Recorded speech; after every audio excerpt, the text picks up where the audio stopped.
Students अस्सलाम वालेकुम। जैसे कि हमने क्लास 42 में पढ़ा था कि हैव गॉट और हैज़ गॉट मॉडल वर्ब क्या होते हैं। तो स्टूडेंट्स आज हमारा क्लास 43 है। आज हम सीखेंगे कि हैड गॉट मॉडल वर्ब क्या होता है। तो सबसे पहले मैं इसकी डेफिनेशन बता दूं। तो express position disease relationship in the past. तो students had got modal verb बयान करता है पोजीशन मालकियत को, डिजीज किसी बीमारी को, या फिर रिलेशन किसी ताल्लुकात को, लेकिन पास्ट में। हैव गोट और हैज़ गोट में हम क्या कर रहे थे, कोई भी हम पोजीशन या डिजीज या रिलेशनशिप बता रहे थे लेकिन प्रेजेंट में। लेकिन यहाँ पर हम पास्ट की कोई बात बताएंगे कि पास्ट में हमारी पोजीशन क्या थी, डिजीज क्या थी या रिलेशनशिप क्या थी। तो सबसे पहले मैं आपको इनकी स्ट्रक्चर बता दूं। तो अमेरिकन इंग्लिश में जो हमारा सिंपल स्ट्रक्चर होता है वो सब्जेक्ट और हेड आता है। उसके बाद हमारा कोई भी पोजीशन हो या डिजीज हो कुछ भी आता है।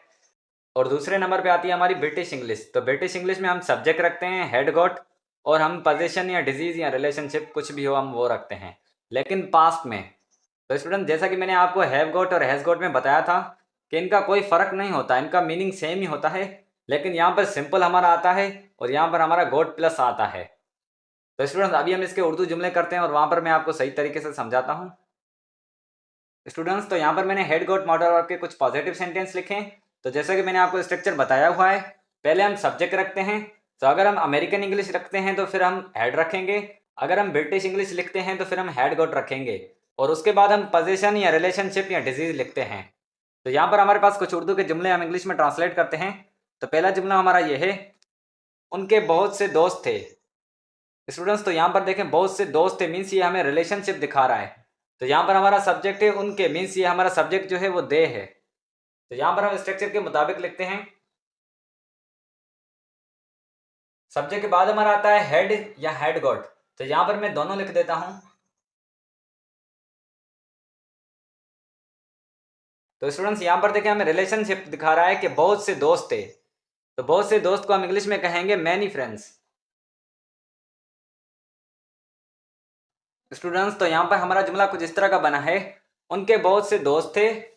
दे हैड मैनी फ्रेंड्स या they had got many friends. तो स्टूडेंट्स यहाँ पर हमारे पास दूसरा जुमला है, उसके पास नई मोटरसाइकिल थी। तो स्टूडेंट्स यहाँ पर देखें ये हमें पोजीशन दिखा रहा है कि उसके पास एक नई मोटरसाइकिल थी। तो यहाँ पर देखें ये हमें पास्ट की बात बता रहा है। तो यहाँ पर भी हम सेम रखेंगे। तो यहाँ पर हमारा सब्जेक्ट है उसके, मीन्स ये हमारा सब्जेक्ट ही भी हो सकता है शी भी हो सकता है। तो यहाँ पर हम ही लिखते हैं।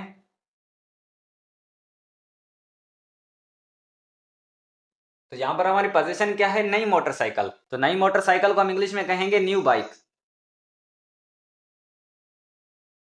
स्टूडेंट्स तो यहाँ पर हमारा जुमला कुछ इस तरह का बना है, उसके पास नई मोटरसाइकिल थी।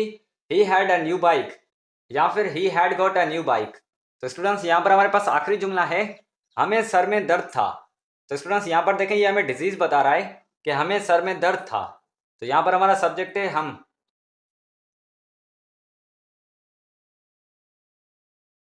तो यहाँ पर हमारी डिजीज क्या है, सर में दर्द था। तो सर में दर्द को हम इंग्लिश में कहते हैं हेड एच। तो स्टूडेंट्स यहाँ पर हमारा जुमला कुछ इस तरह का बना है, हमें सर में दर्द था, वी हैड हेड एच या फिर we had got had H. तो स्टूडेंट्स ये थे हमारे हेड गॉट के पॉजिटिव सेंटेंस। तो अभी हम इसके नेगेटिव सेंटेंस करते हैं। स्टूडेंट्स तो यहाँ पर मैंने हेड गॉट मॉडल वर्ब के कुछ नेगेटिव सेंटेंस लिखे हैं। तो सबसे पहले मैं आपको इनका स्ट्रक्चर बता दूं। तो स्टूडेंट्स अमेरिकन इंग्लिश में इसका स्ट्रक्चर कुछ इस तरह का है। सबसे पहले हम सब्जेक्ट रखते हैं, फिर हम डिड नॉट, फिर हम हैव, फिर हम जो पोजीशन होती है पोजीशन या डिजीज या कुछ भी। और स्टूडेंट्स ब्रिटिश इंग्लिश में इसका स्ट्रक्चर कुछ इस तरह का होता है। सबसे पहले हम सब्जेक्ट रखते हैं, फिर हम हैड नॉट गॉट, और उसके बाद हम पोजीशन या रिलेशनशिप लिखते हैं। तो स्टूडेंट्स यहाँ पर आप सोच रहे होंगे कि यहाँ पर मैंने हैव क्यों लगाया है। तो स्टूडेंट्स जैसा कि मैंने आपको हेड मॉडल वर्ब में बताया था कि हेड हमें पास्ट की बात बताता है। तो जब भी हम इसे नेगेटिव करते हैं तो हम यहाँ पर डिड नॉट लगाते हैं। तो डिड नॉट खुद भी पास्ट बताता है। तो स्टूडेंट्स यहाँ पर हम दो वर्ब पास्ट वाले नहीं लगा सकते। तो ये इंग्लिश का रूल है। तो यहाँ पर हम पहले डिड नॉट लगाते हैं, फिर हम हैव लगाते हैं। ये जो हमारा हेड है वो हैव में चेंज हो जाता है। तो अभी हमारे पास कुछ उर्दू के जुमले हम इंग्लिश में ट्रांसलेट करते हैं। तो पहला जुमला हमारा ये है, अहमद को कैंसर नहीं था। तो यहाँ पर हमारा सब्जेक्ट है अहमद। तो यहाँ पर हम पहले अमेरिकन इंग्लिश में लिखते हैं। सबसे पहले हम सब्जेक्ट रखेंगे, उसके बाद हमारा आता है डिड नॉट हैव। तो स्टूडेंट्स यहाँ पर हमारा सेंटेंस देखें, इस सेंटेंस में हमें डिजीज मिली हुई है। तो यहाँ पर हमारा डिजीज है कैंसर, तो यहाँ पर हम सिंपली कैंसर लिखेंगे। तो स्टूडेंट्स ये हमारा सेंटेंस कुछ इस तरह का बना है, अहमद को कैंसर नहीं था, Ahmed did not have cancer. तो स्टूडेंट्स अभी हम इसे ब्रिटिश इंग्लिश में लिखते हैं। तो यहाँ पर आप स्ट्रक्चर देखें, हमारा सब्जेक्ट है अहमद, सब्जेक्ट के बाद हमारा आता है हैड नॉट गॉट, तो यहाँ पर मैं सिंपली हैड नॉट गॉट लिखता हूँ। तो स्टूडेंट्स लास्ट में आता है हमारा डिजीज, तो यहाँ पर हमारा डिजीज है कैंसर, तो यहाँ पर मैं कैंसर लिखता हूँ। स्टूडेंट्स तो यहाँ पर हमारा ब्रिटिश इंग्लिश में सेंटेंस हमारा कुछ इस तरह का बना है, अहमद को कैंसर नहीं था, Ahmed had not got cancer. तो स्टूडेंट्स यहाँ पर हमारे पास दूसरा जुमला है, आपके पास नई घड़ी नहीं थी, तो यहाँ पर हमारा सब्जेक्ट है आप, तो यहाँ पर हम अमेरिकन इंग्लिश में पहले लिखते हैं। सब्जेक्ट के बाद हमारा आता है डिड नॉट हैव। तो स्टूडेंट्स यहाँ पर हमारा सेंटेंस देखें, ये हमें पोजीशन दिखा रहा है कि नई घड़ी थी, तो नई घड़ी को हम इंग्लिश में कहेंगे न्यू वॉच। तो स्टूडेंट्स यहाँ पर हमारा जुमला कुछ इस तरह का बना है, आपके पास नई घड़ी नहीं थी, you did not have a new watch. तो स्टूडेंट्स अभी हम इसे ब्रिटिश इंग्लिश में लिखते हैं। सबसे पहले हम सब्जेक्ट लिखेंगे, सब्जेक्ट के बाद हमारा आता है हैड नॉट गॉट, और स्टूडेंट्स लास्ट में जो हमारा सेंटेंस होता है वो हम यहाँ पर सेम ही लिखेंगे। तो यहाँ पर मैं लिख देता हूँ। स्टूडेंट्स तो यहाँ पर हमारा जुमला कुछ इस तरह का बना है, आपके पास नई घड़ी नहीं थी, you had not got a new watch. तो स्टूडेंट्स ये थे हमारे हैड गॉट के कुछ नेगेटिव सेंटेंस। तो अभी हम इसके इंटीरोगेटिव सेंटेंस करते हैं। स्टूडेंट्स तो यहाँ पर मैंने हैड गॉट मॉडल के कुछ इंटीरोगेटिव सेंटेंस लिखे हैं। तो सबसे पहले मैं आपको इंटीरोगेटिव स्ट्रक्चर बता दूं। अमेरिकन इंग्लिश का इंटीरोगेटिव स्ट्रक्चर कुछ इस तरह का होता है, सबसे पहले हम डिड रखते हैं, फिर हम सब्जेक्ट, फिर हम हैव, फिर बाद में हम जो पोजीशन दें या रिलेशनशिप दें कोई भी दें, और लास्ट में हम क्वेश्चन मार्क देते हैं। और ब्रिटिश इंग्लिश में हम सबसे पहले हेड रखते हैं, फिर हम सब्जेक्ट, फिर हम गोट, और बाद में हमारा जो सेंटेंस होता है हम वो रखते हैं, और लास्ट में क्वेश्चन मार्क देते हैं। तो यहाँ पर हमारे पास कुछ उर्दू के जुमले हम इंग्लिश में ट्रांसलेट करते हैं। तो पहला जुमला हमारा ये है, क्या उसका कोई भाई था। तो स्टूडेंट्स यहाँ पर देखें, ये हमसे सवाल कर रहा है और ये हमें पास्ट की बात बता रहा है। तो स्टूडेंट्स अभी हम इसे अमेरिकन इंग्लिश में लिखते हैं। तो सबसे पहले हम डिड रखेंगे। तो स्टूडेंट्स यहाँ पर हमारा सब्जेक्ट क्या है, उसका, तो ये हमारा सब्जेक्ट ही भी हो सकता है, शी भी हो सकता है। तो यहाँ पर हम शी लिखते हैं। तो यहाँ पर जो हमारा सेंटेंस है वो हमें पोजीशन दिखा रहा है। तो यहाँ पर हमारी पोजीशन है, उसका कोई भाई था। कोई भाई था मीन्स एनी ब्रदर।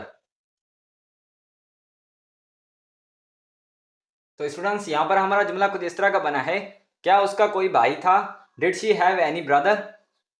तो स्टूडेंट्स अभी हम इसे ब्रिटिश इंग्लिश में लिखते हैं। तो सबसे पहले हम हेड रखेंगे, फिर हम सब्जेक्ट रखेंगे। तो सब्जेक्ट के बाद हमारा आता है गॉट। तो स्टूडेंट्स इस सेंटेंस में हमें पोजीशन मिली हुई है, तो यहाँ पर ये जो हमारा सेंटेंस है वो हम सेम यहाँ पर रखेंगे। तो स्टूडेंट्स यहाँ पर हमारा जुमला कुछ इस तरह का बना है, उसका कोई भाई था, had she got any brother. तो स्टूडेंट्स यहाँ पर हमारे पास दूसरा जुमला है, क्या आपको इन्फेक्शन था। तो यहाँ पर हमारा सब्जेक्ट है आप। तो यहाँ पर हम इसे पहले अमेरिकन इंग्लिश में लिखते हैं। तो सबसे पहले हम डिड रखेंगे। तो स्टूडेंट्स यहाँ पर हमारा सेंटेंस देखें, ये हमें डिजीज बता रहा है। तो यहाँ पर हमारी डिजीज है इन्फेक्शन, तो यहाँ पर हम इन्फेक्शन लिखेंगे। तो स्टूडेंट्स हमारा जुमला कुछ इस तरह का बना है, क्या आपको इन्फेक्शन था, डिड यू हैव इन्फेक्शन। तो अभी हम इसे ब्रिटिश इंग्लिश में लिखते हैं। तो सबसे पहले हम हेड लिखेंगे, उसके बाद आता है हमारा सब्जेक्ट। स्टूडेंट्स तो यहाँ पर हमारा डिजीज है, तो यहाँ पर हमारा डिजीज है इन्फेक्शन, तो यहाँ पर हम इन्फेक्शन लिखेंगे। तो स्टूडेंट्स यहाँ पर हमारा ब्रिटिश इंग्लिश में सेंटेंस कुछ इस तरह का बना है, क्या आपको इन्फेक्शन था, हैड यू गॉट इन्फेक्शन। तो स्टूडेंट्स ये थे हमारे हेड गॉट के कुछ इंटीरोगेटिव सेंटेंस। तो आज की हमारी वीडियो इतनी ही थी। अगर आपको अभी भी किसी जुमले में डाउट है तो आप मुझसे कमेंट बॉक्स में पूछ सकते हैं। तो अगर आपको वीडियो अच्छा लगा हो तो वीडियो को लाइक करें और चैनल को सब्सक्राइब करें। चैनल का नाम है PNL इंग्लिश चैनल। तो मिलते हैं नेक्स्ट वीडियो में। टेक केयर, अल्लाह हाफिज़।